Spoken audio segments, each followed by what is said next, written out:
కథన సీమకు కాలు దువ్విన గడసు మన్మధుడా, కౌగిలింతల కాటు వేయకు చిలిపి చంద్రుడా,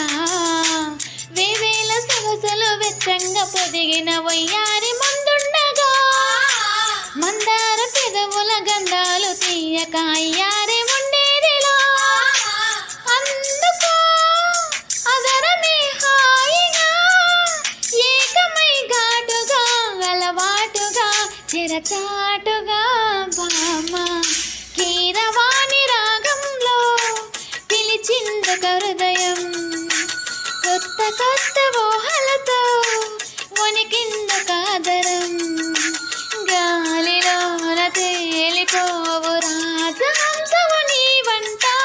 నిన్ను తాకి పొంగిపోవు నీలి మబ్బును నేనంట, వానలా వచ్చి వరదల